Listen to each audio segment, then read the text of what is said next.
Let's roll, trying to keep up. Turn up the AC stage, heating up. Eat it up, time to devour the full charge power hour. What are we doing? My show? Your show? Can we do show? both? Yeah. All right. Welcome into another Swapcast. What's up, everybody? Doing a Swapcast. Your ex-drinking buddy, the full charge power hour. I'm here with the great Matt Fulcheron. What's up?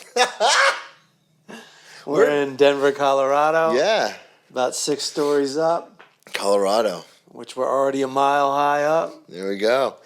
Do you feel the altitude I was still? just about to ask you the same thing. I'm better now. Went to the gym this morning with my cousin, but it was a real thing yesterday. There's moments where you start to walk somewhere, and it's the first couple steps you really feel like You just can't breathe. how much harder I suppose it is to get oxygen. I don't even know how it works. Well, and someone last night after the shows was telling me, they go, yeah, but the air is also so dry. It is. So when you breathe in, you're not, like when you breathe in a humid environment, you breathe in water, so you don't get as dehydrated as quickly. But here, because the air is so dry, your sweat evaporates so much faster, and you're not breathing in any water. Yeah. Which is where altitude sickness comes from. It's basically just over dehydration. Yeah, you can mixed feel with the lack of oxygen. You can feel your mouth getting dry, and it reminds me, it's really cool to be here in Denver and Colorado because this is kind of like a check that my 20-year-old self wrote to myself, which was Denver was one of those cities that I wanted to go to. Yeah. When I was like, there was this weird realization I came to when I was 20 years old where I was just like, oh, I can go anywhere. Mm-hmm. And I started reading On the Road, and this was one of the spots. It was like San Francisco, Denver, New Orleans. Like, they're putting it out there that these are cool cities. Yeah. And I came here on my 21st birthday, and it's actually a terrible place to come on your 21st birthday. Because you're not used to the altitude. First of all, I was living with my parents all summer. Mm-hmm. And so I didn't drink all summer. Oh, yeah, because you were staying at home. Yeah, so I used to drink at college, like on the weekends. I really wasn't into the weekdays or anything. And then when I'd go home, I'd drink maybe once or twice in the summer. Yeah. If I ended up at like a work party or like a party broke out. But it was rare. It was mostly just skateboarding. Yeah. But we got here, it struck midnight. And I started drinking at midnight. Which is an insane... Like, I know you do that on your 21st birthday, but that is a crazy proposition. I know. Because it's your birthday the whole day. Well, the whole next day. Yeah, that's what I mean. Yeah, right. And we had just gotten here, so we drove all of Kansas and then cut north up to Fort Collins once we got to Colorado, and it was awesome, like... all this thunder was coming down, and AC/DC's Thunderstruck came on the radio. Oh, come on. And it was like rock video level. Like, it was dramatic. It was cinematic. Anyways, I just remember getting, like, the free drinks they give you on your birthday are, like, the drinks they can't sell. Yeah. So you're drinking, like, blue stuff. You're drinking bottom shelf stuff. Blue Curacao. And I was never a liquor drinker anyway, especially not when I was 20, 21.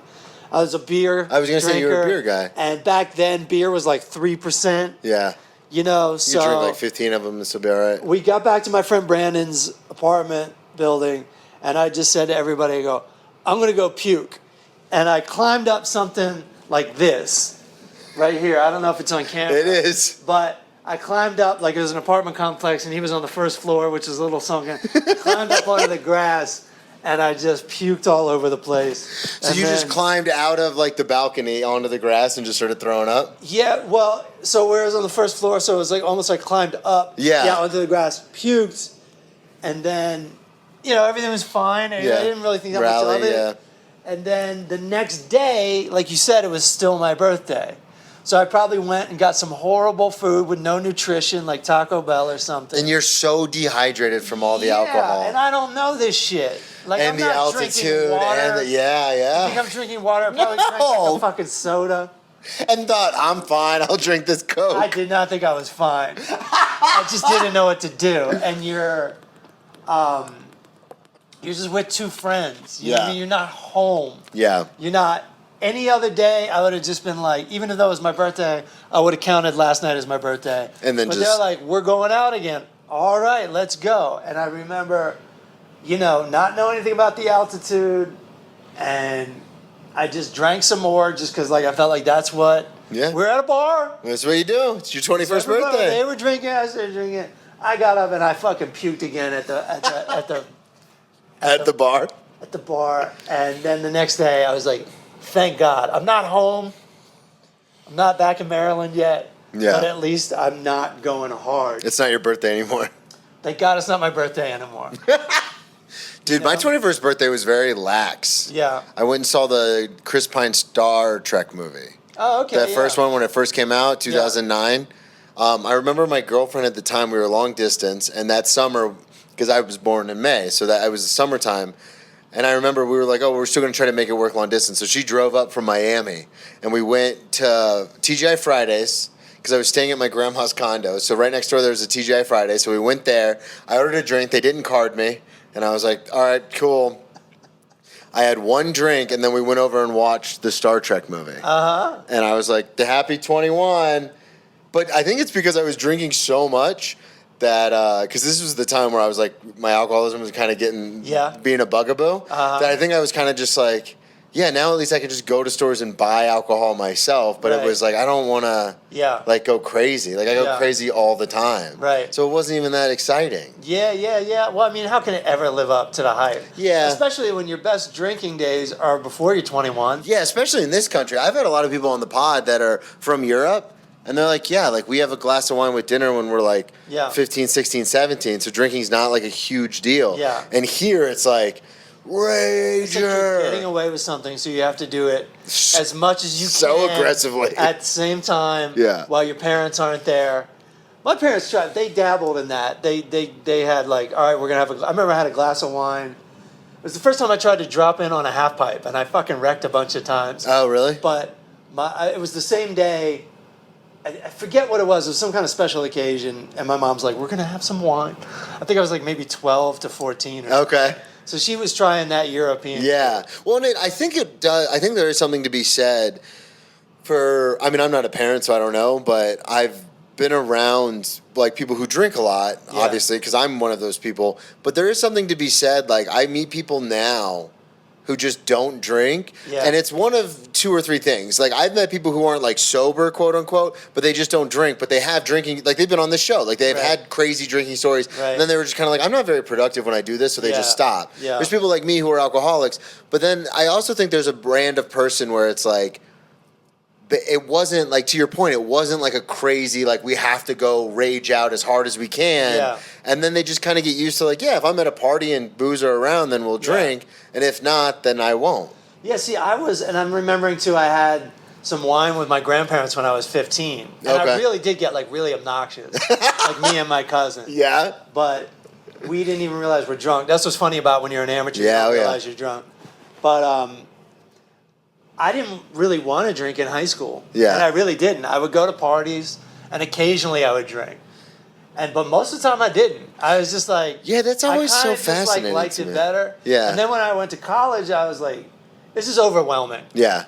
And it did get fun, I thought. Yeah, well, because that was my thing in high school was because you're painting a picture of like, I just didn't want to do it. I was the person who didn't drink out of spite because I had seen what alcohol had done to people in my life. Like I've talked about on the show before, on my show, which is like my ex-stepdad was really abusive and stuff. And I was like, oh, this is poison. Like I'm not going to do this. And so I didn't drink not because I was like, I just don't want to. I was like, no, I can't drink. Like it was a spite thing where it was like, I cannot do this. And then when I finally drank, I was like, this is amazing. So for me, it wasn't even like a casual thing. Because I've heard stories on other people's podcasts and stuff. And there's people that we know to this day where like it takes a very special like confluence of events for them to like get drunk. Yeah. Like, and it's just, to me, it's one of those things where it's like, they'll order a beer, drink like half of it, and be like, all right, I'm good. Yeah. And to me, that's not, I'm like, just get water. Like, what are we doing? I did that twice on Thursday night, because I told you my wife was like, oh, yeah. I'll just tell the audience. Yeah. I was like, I had 2 drinks, and I was like, I shouldn't have another one. And my wife's like, come on, we're on vacation. And I'm like, we're not on vacation. You're on vacation. I appreciate the sentiment of that, like that attitude, but like I know full well I've got my workday starts at 7 p.m. the next day, and it doesn't end until midnight. Yep. And we're doing shows, baby. Yeah, like you gotta this ain't some pop in where I'm doing 15 minutes. You're doing an hour. I gotta make sure the show is good. Yeah, for sure. You know, for those of you listening, we are in Denver. We're doing shows. The Bro Adjacent Tour returns. The final stretch of the Bro Adjacent Tour before I take my special in 2 months. Yep, November 22nd at the Comedy and Magic Club, Hermosa Beach. Hell yeah, man. Might as well have an audience. Let's go. Yeah. But it was fun for me because I always try to take early flights because I want to avoid weather and traffic and just congestion at the airport. And the time difference. Yeah, and so it sucks because when you wake up at like I had to get up at 4:30 in the morning, and in the moment I'm like, this sucks. But then when I land and I get to my cousin's house where I'm staying, and it's only like 9:45, I'm like, I think I made the right call. It's good because you have all that time to get ready. There's nothing worse than showing up and then the show's in an hour. Counts. Yeah, but now you're looking for parking. Yeah, well that was the biggest thing was just the transpo, but Tracy, my fiance, wanted to come on this trip because she was like, I love Denver, which I didn't understand because I haven't been here as an adult, but now that I've been here for a couple of days, I'm like, it's as advertised. It's pretty cool. It's kind of my favorite city right now. Yeah. Well, and then we hear so many comics talk about, Denver audiences are the best. I'm like, well, how good can they be? And then last night we had 2 shows and both of them were great. And I was like, all right, cool. You see what I mean? Like they give it up. Yeah, exactly. You know what I mean? We've done so many shows, well, not so many, we've done quite a few shows on this tour. And some of them you're kind of like, it's almost like the audience is like, all right, clown, I paid my money, make me laugh. Right. And then some of the audiences are super receptive. Denver's been one of those top tier where they were like, we're having a good time, like no matter what. I've had a limited experience with Denver, but a great experience. Yeah, it's been with awesome. Denver. The first time I played, I featured for Nick Griffin at Comedy Works. Okay. Which is an incredible club. Yeah. But we should also plug the Denver Comedy Lounge. Yeah. Which is just like way smaller, same vibe, like really good. And I was in Denver I taped live at Gotham in New York. On the way home to LA, stopped here for like a Wednesday through Sunday week at Comedy Works, which is just so awesome. Yeah. Like every single show was great. It is one of those things where when I got home last night, because you know me, I'm a pessimist. So I get home last night and my cousin, who's the one who, for listeners of my podcast, this is the same cousin that introduced me to stand-up. Yeah. Like this is the same cousin who showed me what it was, who when I first started doing stand-up, he was like, oh, I do stand-up too, and like got me really into it. Yeah. So I'm staying at his house, even though he doesn't do stand-up anymore, but he was still interested. So I get home last night and he came downstairs and he was like, how'd it go? Yeah. And I literally was still on a high. I was like, it was great. The audience was great. It was so much fun. And then it's like, but that just means one of these punch in the faces around the corner. Well, but everyone's like, that's not Denver though. That's not what. Well, I mean, I'm going through something similar because I had the high pressure situation of having about 12 people there last night to see me. My friend Brandon, who I went to high school with. He's the guy in the story that lived in Fort Collins.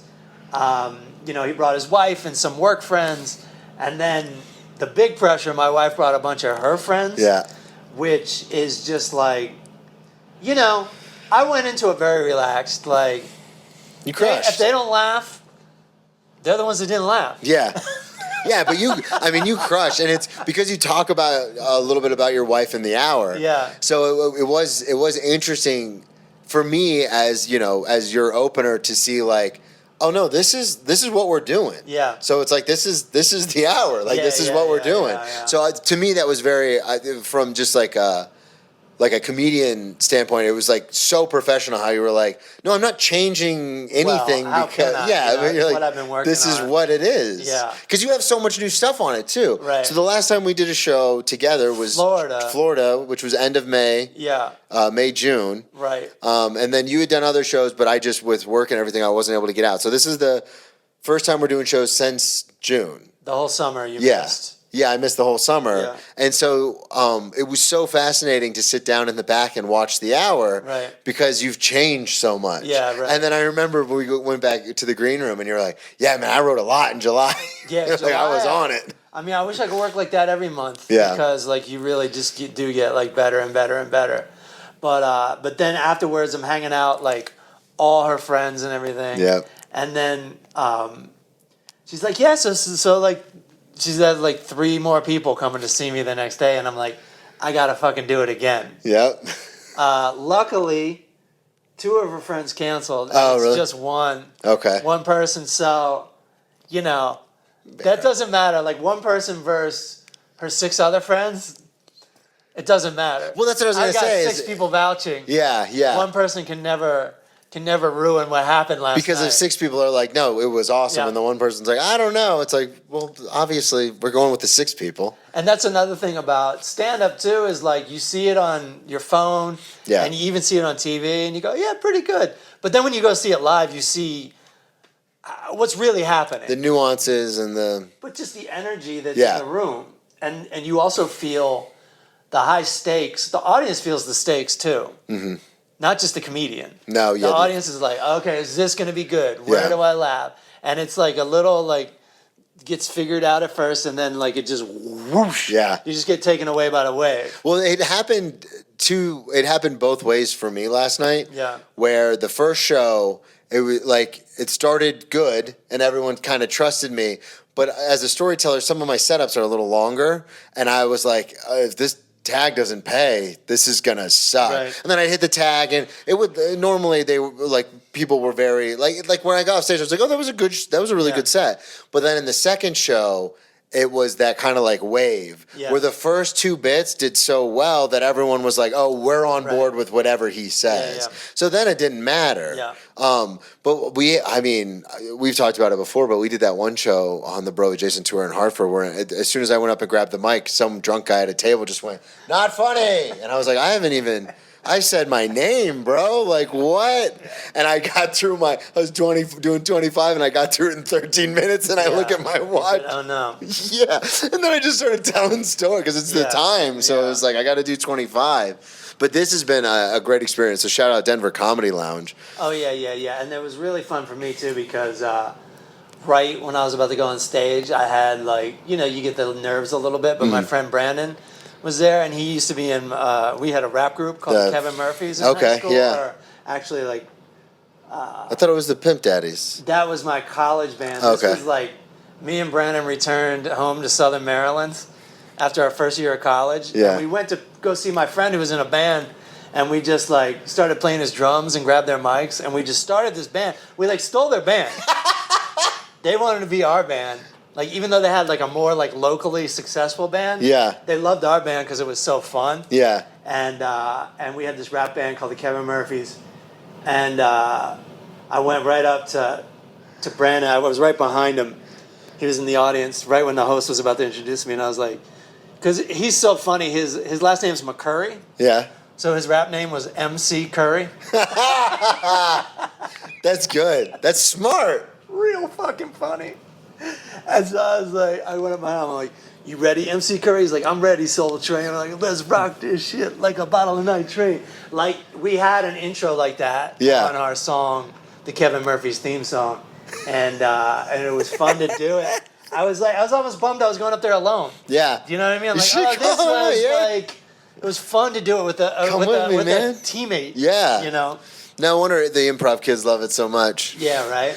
But I did get in a little bit of trouble because Tracy was like, I want to come to Denver. Yeah, right. And I was like, no, it's a work trip. Like, it's just a work thing. And then she saw Kristen's stories about, we're in Denver. Oh, yeah. And she was like, I wanted to go.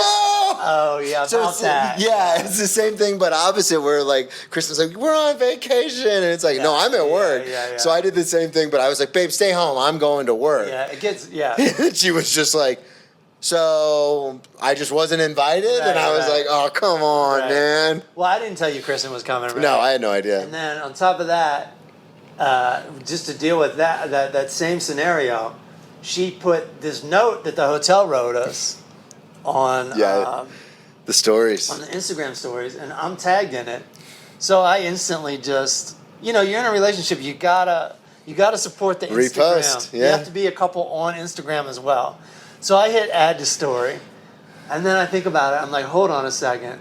She tagged the hotel, right? And I'm like saying where I'm staying for the weekend. And so I untagged, And then I told her, like, total buzzkill. Like, I'm always like Dr. Buzzkill with her. She always wants to have a good time. And I'm like, hey, really cool.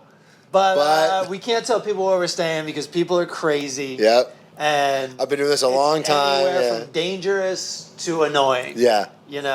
And most of the time, nobody gives a fuck. Yeah. Most of the time, I cannot get people out to see me.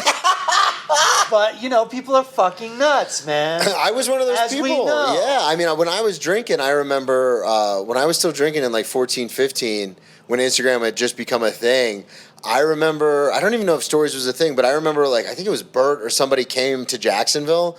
And I was like looking at their posts to be like, oh, I wonder where they're at. To me, it wasn't like a creepy thing. It was just like, I do comedy, they're a comedian, I'm from Florida, they're from Florida. Yeah. Maybe I'll run into them. Right. And then like thinking back on it, I'm like, no, that's like stalker behavior. Yeah, I've had somebody in Missouri, Springfield, Missouri, come to the show, not to see the show, didn't buy a ticket. He was just trying to catch me before I went on. Oh, really? To, like, hang out. Totally wasted. Well, totally obnoxious. That's funny because you mentioned that it's adjacent to that story, but you had a line last night, and then you're like, "As long as you show me a ticket, I will not be tricked again." Yeah. Which is very much. It's like, yeah, man, I'm such a big fan. It's like, oh, I'll see you after the show. Well, I'm not actually going to the show. Then you're not really a big fan, are you? You're not really supporting the craft, huh? Yeah, man, it's wild out there. It's wild out there. Yeah, I have noticed that. Because I'm not even that popular, like, online. But I think I told you about this. It was either on the show or not. But I ended up getting, like, a weird YouTube stalker guy. Where, like, he has more subscribers than me. But he would, like, take clips from my podcast and then do reaction videos basically calling me a failure. And it was weird, though, because I was like, first of all, why do you even care? Second of all, how did you even find this? Yeah, why are you going after me? Yeah, it's you know like... how many people that are online promoting a career? Yeah, it's like, why? And also, it's like, yeah, I might not be as successful as I want to be, but also, I do perform in New York City, which is the mecca of comedy stand-up, and I do go on the road to do stand-up. So it's like, yeah, I'm not flying in private jets, but I'm also like, I do have some semblance of a career. People are so weird with this.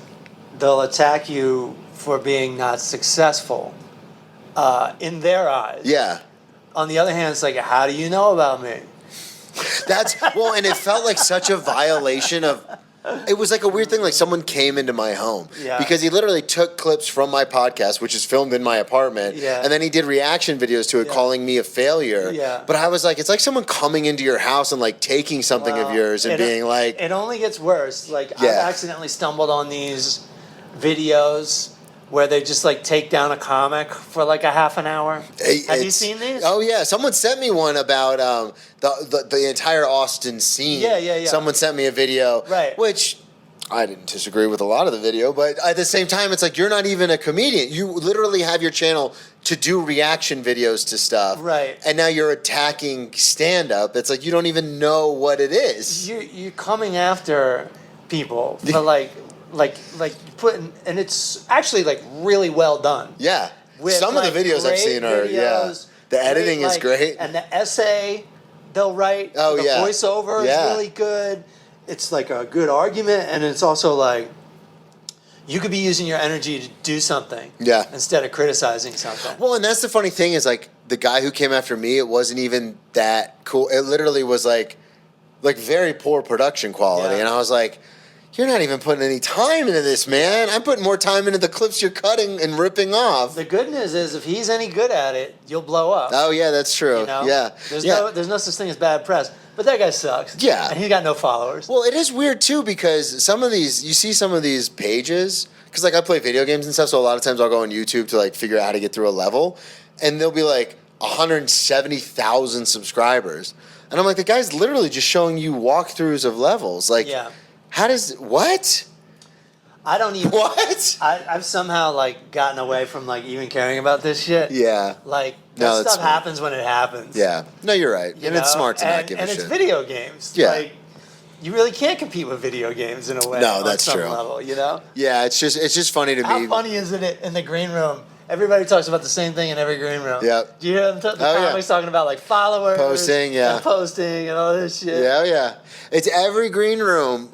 I mean, you were in New York not too long ago, and it was the same thing on the other one. And then like, since I live in LA, there's got to be like the New York versus LA discussion. Oh, you guys have that? Who fucking cares? No, we had it in New York. Oh yeah. Oh, because you live in LA, so whenever you come in a room, with the West Coast vibe. And it's also weird too, because you're like, but I also lived in the city for like 10 plus years. Either on way, and off. it's a boring conversation. Like, who cares, dude? And it's funny to me because I mean, it doesn't. It's the same thing with like the Austin thing. It's like, Austin's had a scene forever. Yeah. But then all of a sudden Rogan moves down there and everyone's like, oh, Austin. And it's like, there were people doing comedy there like 20 years ago, 30 years ago. It's like, what are we talking about? It was always part of the equation in this country. And so it is weird when like people try to pit scenes against each other because there's really there's no reason for it. I call these people New Yorkers. Yeah. I've done it. I've done it. Because it really is, and even I feel this way, even though I don't live there anymore. It's New York and everywhere else. Yeah. Like, it's one of a kind, and New Yorkers are almost like, how dare you try to do something outside of the city limit? Yeah. How dare you try to do something in New Jersey, you scumbag? There is, even in New York itself, there's this, we've talked about this before, but there is a weird separation. Like, I met a guy in Jacksonville when we did the Don't Tell show in Jacksonville that lives in Brooklyn and has lived there for 2 years doing comedy in New York City. And I had no idea who he was. Yeah, right. And he's like, oh, well, I mainly perform in Brooklyn because there's a bunch of clubs in Brooklyn. Yeah. And I'm like, the furthest south I go is like the financial district. Sure, like I don't go into Brooklyn. Yeah. So it is weird how like even sects within, and we talked about this on your like second or third episode, but like New York is such a major hub for so many things that there are like sects within a sect where it's like, we do comedy in New York, but it's like, yeah, but I do comedy over in Jersey, or I do comedy over in Brooklyn, or I do it in Staten Island. And it's like every place has their own set of clubs and their own set of comics. Mm-hmm. So it is bizarre when other people are just like, oh, LA and New York. It's like New York versus New York, man. Yeah, right. Like, you want to see the alt scene, you got to go to a certain spot. You want to see mainstream, you go to another spot. It's all fucked. There's definitely at least 10,000 comics in the New York area, right? Yeah. Do you think there's 100,000? No. Probably not. No, not 100. Yeah. But it is fascinating when I'm like, I'm running out of guests to book for the podcast. But then what I'll do is I'll just click on someone I know and find like a flyer, like a recent flyer, and then I'll just DM those comics because I'm like, I never heard of any of you, but you do comedy in New York, so come on. Bring it over here. Yeah. If you've had even a shot of whiskey. If you have any story to talk about, let's go. So that's what I did. I drank 2 half beers on Thursday night after that. Like, I ordered a beer. I'm like, what am I doing? Then my wife's like, let's go to the rooftop. Went to the rooftop, ordered a Modelo, and drank like the neck of it. And I'm like, I can't do this. I gotta be fine for tomorrow. Gotta work. God, I used to get on stage. Thank God drunk. I was, because that's right on the border of a shitty day. Yeah. Well, especially here. Because the altitude, like we were talking about before, is real, man. I came up the stairs at my cousin's apartment, and I sat down on the couch, and I was on my phone, and then I was like... and then I had to put my phone down. I was like, I can't breathe. My phone's too heavy. He's like, you got to do more cardio, man. I was like, I go to the gym 6 days a week. This isn't fair. What about 7? Yeah, right? Yeah, what was I going to say? I forget. I don't know. I'm just digging it here. I'm digging Colorado. Every time I go someplace cool, I'm like, I could live here. But for real, I think this is like the coolest place I've been in a long time. Yeah, well, I got enough friends here. Yeah. Kristen's got enough friends. I was going to say, you guys brought it. She brought a ton of people. I could get the band back together with Brandon. Yeah. Get a nice second MC third Curry, on, baby. whatever I'm on. He's got a band. He's still got a band. Does he? Yeah. Oh, that's awesome, dude. Yeah. So he wanted to record some like a song. Yeah. When I was out here, I go, look, man, I'm just so fucking busy with the show I'm working on and taping the special, and just like I'm so respectful of conserving my energy and not spreading myself too thin in my old age that I'm like, I can't do it. I go, but after I tape my special, dude, we're gonna do something really good. Yeah. You know, like come back really to Denver work and on do it. a set. Yeah. Yeah. Because you can do it over the internet and everything. Oh, yeah. You know, you don't have to do it. When because you, back in the day when you were doing the Patreon, you would record songs for everybody. Yeah, for people that pledged over 25. Yeah, I got one of those. I remember I got that. You sent that to me, and Savannah, my ex, and I were visiting New York. This was before we even moved. And I remember being in the hotel and being like, listen, he says, have a great time in New York. Isn't that crazy? And now look where we are, like 6 years later. I'm opening for you. Yeah. It's very serendipitous being being here, because I'm with my cousin who introduced me to stand-up, and you are one of his favorite stand-ups, and I found you through podcasts. And so it's like a weird amalgamation of now I'm sitting here with you, opening for you, and we're doing a podcast together. Like, it's weird how life can shake out sometimes. It happens like that, man. Like, I knew I was going to open for Daniel Tosh. I don't know how. I was just like, I'm probably going to open for this dude. Yeah. Even though, the first couple times we hung out, we were not, incredibly friendly towards each other. Tosh? Really? Yeah. And then, all of a sudden, we were just homies, and the next thing I know, I'm going on the road with him. And it was dope, too, because he was probably my favorite comic. Well, probably still is. Yeah, he's so good. And it's his podcast, too. You turned me on to that, because you're like, he's not going to have any comics on. It's not going to be like one of those. And he just has the most random people on. Yeah. And I would watch those clips, and I'm like, this is crazy. Well, they're not random, though. They're people he knows. Yes, exactly. But for the listening audience, it would be like, why is this OBGYN on here? Right. Didn't you have, his gardener on there or something? Yeah. And you see the clips and you're like, what? Because just from us working in the industry, there's got to be someone in the background like, hey, so-and-so's promoting a movie. And Daniel's just like, I don't give a shit. Care. I don't care. Let's have my gardener on. Yeah. Which is awesome. And it is cool, too, because the experience that I've had on the Bro Adjacent tour has been fun, because it's the first time, and we were talking about this last night, but traveling for comedy for me in Florida was like getting in your car and driving 3 hours, 4 hours, sometimes 7 hours to go do a show. Right. And then you drive back. It's all like triple run stuff. You do one show and then you try to time it out. It's like, okay, well, I'm doing a run in Miami, the Lance Weiss, as it were. Yeah. Where it's like, I'm going to do a show in Miami, so I'll book shows in Orlando, Jacksonville, Savannah. It's funny, the Bro Adjacent tour merged with the Lance Weiss tour. Yeah. Yeah, for a little while, yeah. That's how we used to do it. And then coming to New York, it's like because I don't have a car anymore, so it's like either I perform in a public transit vicinity of New York, right, or I travel pretty far because I get on a plane. Yeah. And so it has been a cool experience to be like, the last couple of dates that we've done, it's been like, oh yeah, no, I'm getting on a plane to go do stand-up. Yeah. Which, as rudimentary as that sounds, it's like, no, that was the whole point. Yeah. It was the whole point of starting this thing, was to go to other parts of the country. And I was talking to someone at the Cellar, Liz. She manages the Cellar, and she comes into the restaurant a lot, so we've gotten to become friends. And it was funny because she's like, oh, what are you doing this weekend? I was like, oh, I'm going to Denver to do shows. And it was just cool for her to be like, you got to get outside of New York. That's how you do it. Right. You got to be out there with other people, the real world, not this, echo chamber that is New York. She's like, that's awesome. Right. And so it was cool because it was like, I'm doing it, man. Yeah. And then I was talking to somebody. You get a New York comic in Denver, and they're like, where are you from? Denver. Where are you from? Yeah. Denver. Where are you from? Denver. We live here, bro. I don't know what to talk about. Yeah. Dude, that is so true. That's why I'm glad I don't do crowd work. Because when you travel outside of the city, it's just like, no, we're all from here, man. We're from Pottstown, Pennsylvania. Yeah. What do you want? We're at the show because it's what's offered in our town. Yeah. It's because we come see comedy once a month, and this is the time we come see comedy. What do you do for a living? I'm an accountant in Denver. What do you want? This motherfucker's from Argentina. Yeah. Well, and that's the... Yo, they got tacos there?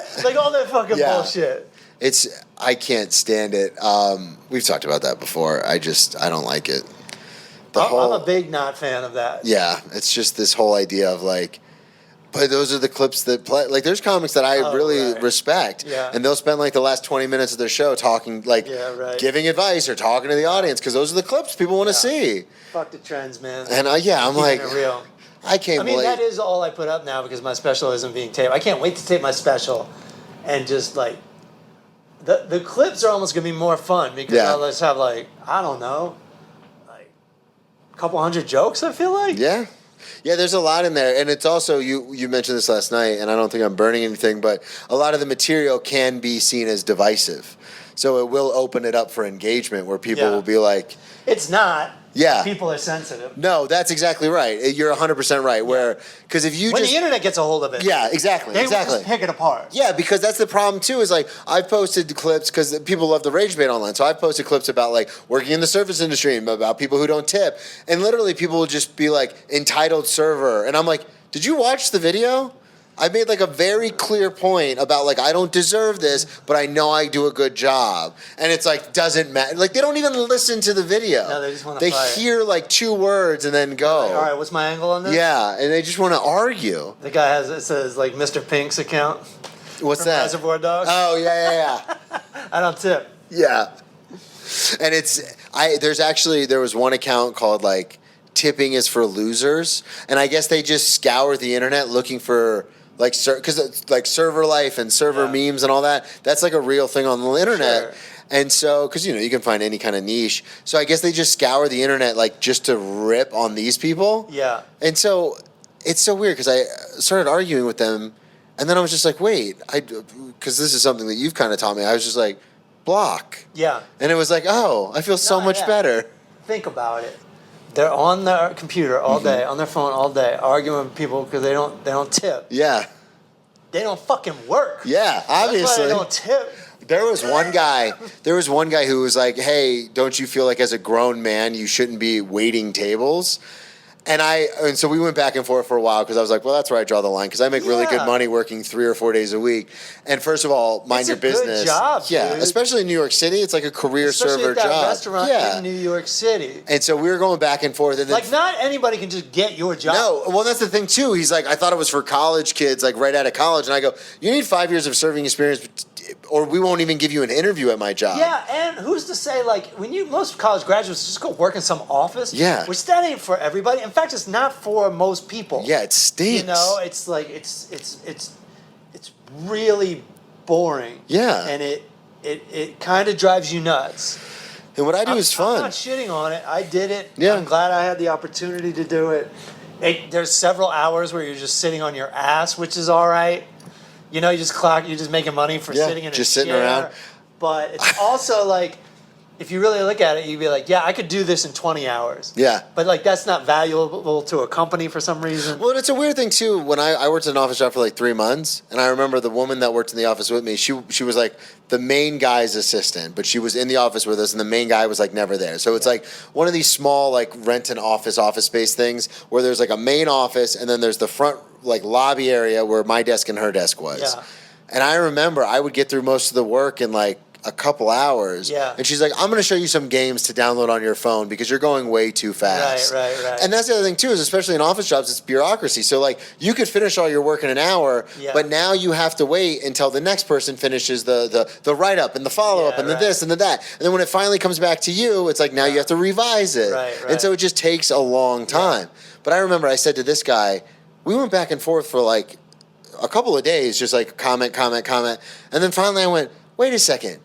You said what grown man works in a restaurant? What grown man has a TikTok and is commenting on other people's stuff that's not an entertainment?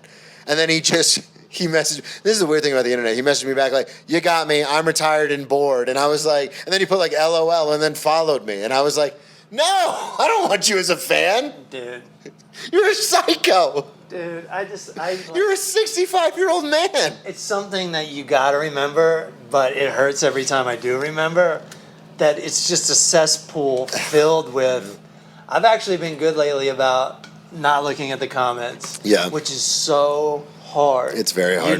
Because if you do get dissed, you kind of don't want it just lying there for other people to see. But I'm like, I don't care. Yeah. I don't care. Like, if somebody wants to diss me, that's on them. And I feel like I'm really opening up a can of worms saying all this. Well, and it is one of those. But just know that I don't look at it. Yeah, it is one of those things too where it's weird because it's like you need the engagement, is what they say. Yeah, but I don't need it. But that's what I'm saying. It's like because you could go in and delete the comments, but you're not even reading them, so you don't even see it.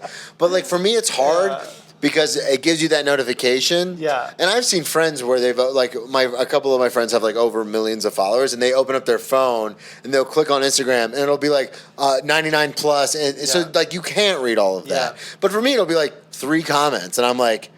And when you hit the notifications thing, they have them laying right there. So it's very difficult for me to just like, I'm not going to read them. Right. Because they're staring at me right in the face. Yeah. And then sometimes, every once in a while, it's a nice one, and you're like, oh, I'm glad I read that. Yeah, no, and then you get kicked in the teeth. That's the drug, dude.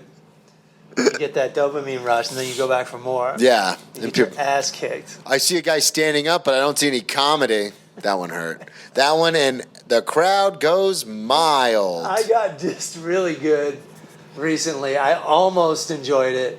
Because on TikTok, that flash a comment that you didn't ask for, like they're just really trying to make sure you see it. Mm-hmm. And one dude wrote, microphones should cost $1 million.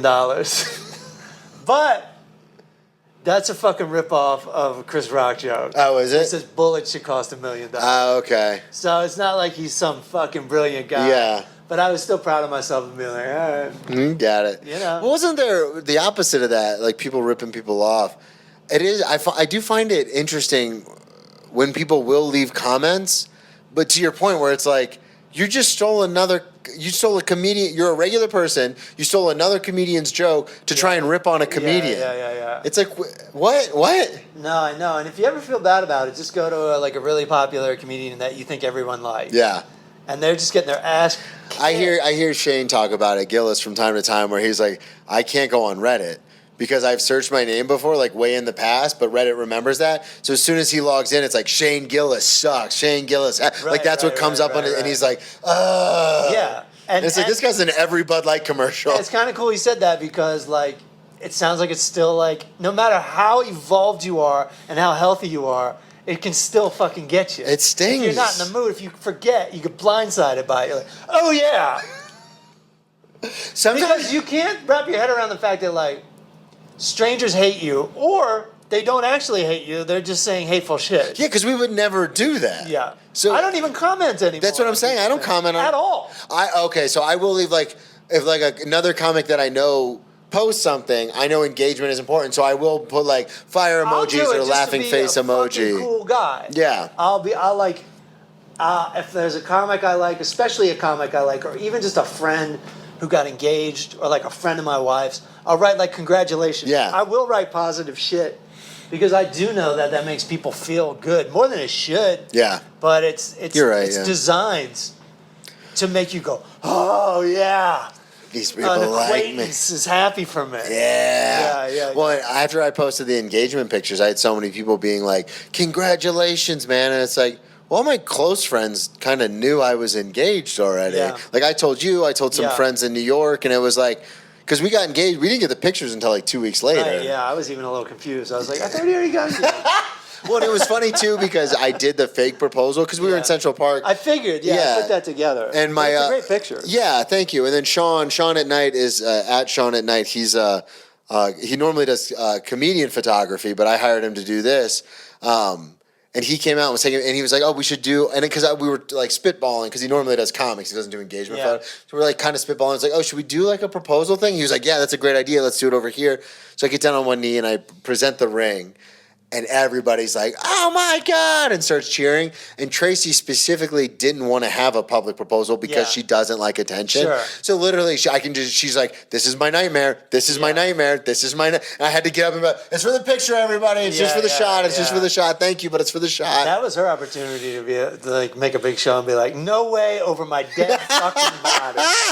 We didn't even think about that. That would have been great. Oh my God. Everyone would have been like, ooh. Yeah, just awkwardly walk away. Actually, people would start filming it. She just starts screaming at me. How could you feel like you could do this in the park? Why don't you propose to my sister, you fucking asshole? I see all over her. You hack. This is why you're such a hack doing this in the park. But it was fun. But it is. You're right, man. We were like comparing likes and like, because we posted 2 separate posts. Yeah. Because mine, I wanted to be loving. Yeah. And she wanted to do like a Taylor Swift thing, so she did that. And I was like, oh, well, I'll post my own post. And I was like going to write this really loving thing. But then this fourth time she was like, hey, what do you think of these pictures for her post? Yeah. I snapped and I was like, it's your post. I don't care. And then we got into an argument. Yeah. So then the caption was literally, we argued 30 minutes about this. Yeah. I thought that was funny. Yeah. And so it was so funny when like people actually read the thing. Yeah. And then they'd be like, hilarious. And I was like, I still got it, baby. It's like, I don't even see these people. Nobody cares. Yeah. But I'm addicted to it, man. Yeah. My wife must hate me because, you know, she's a millennial. I'm a Gen Xer. Yeah. And so when we got engaged, I was like, yeah, that's our business.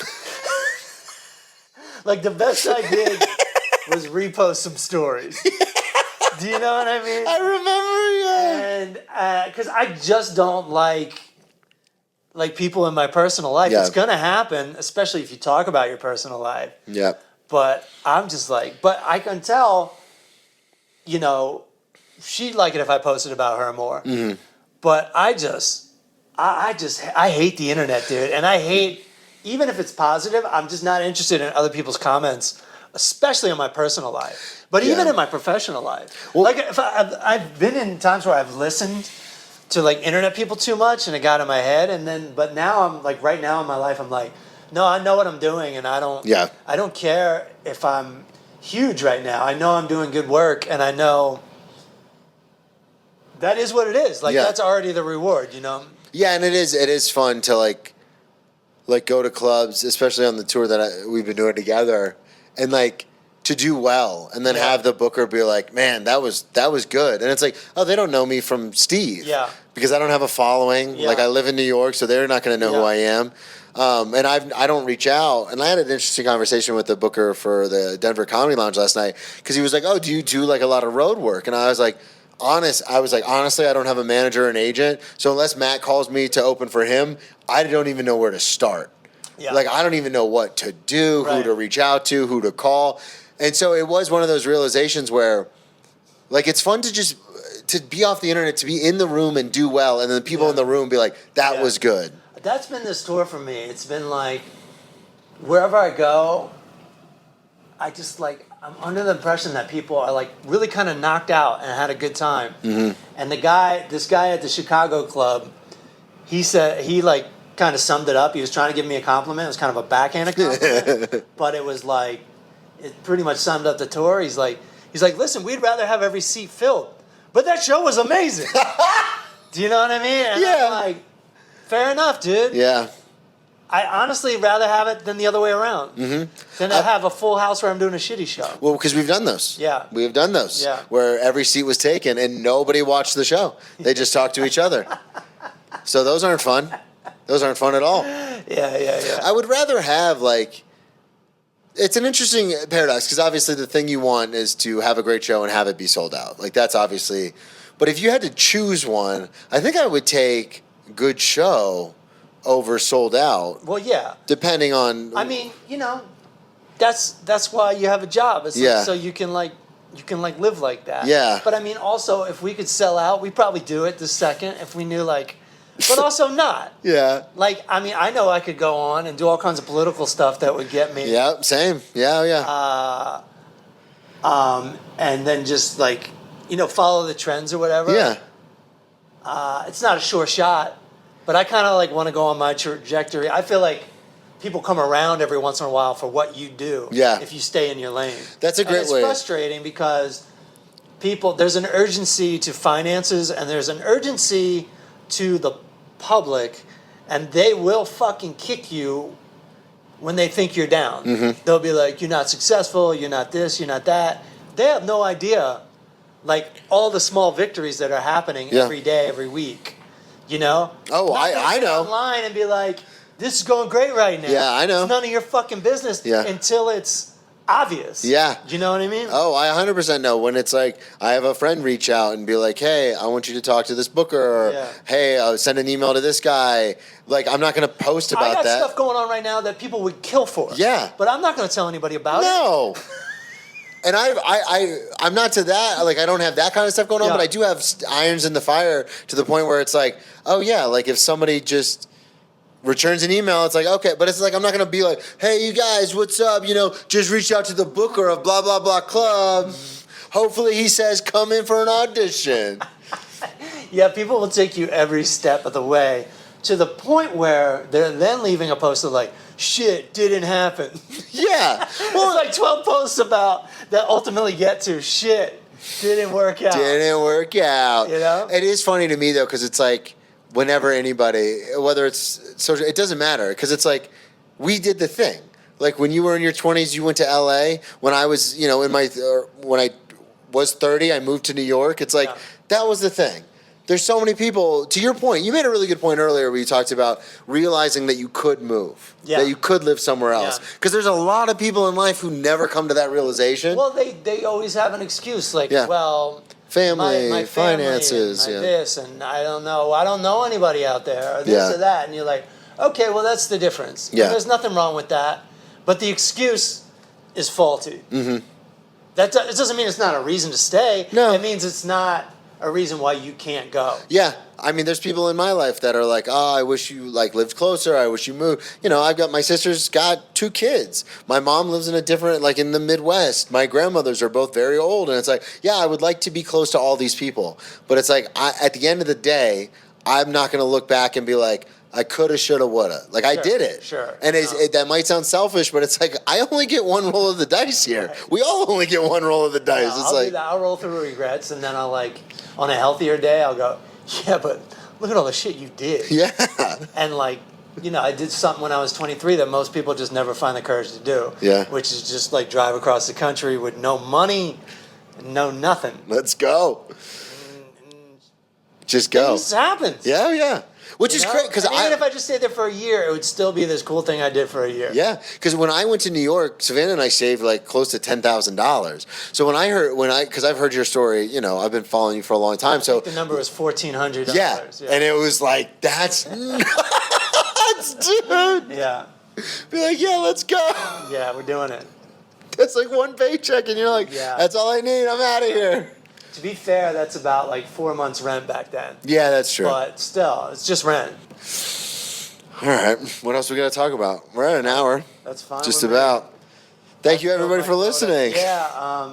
You missed the Bro Adjacent tour. It's over.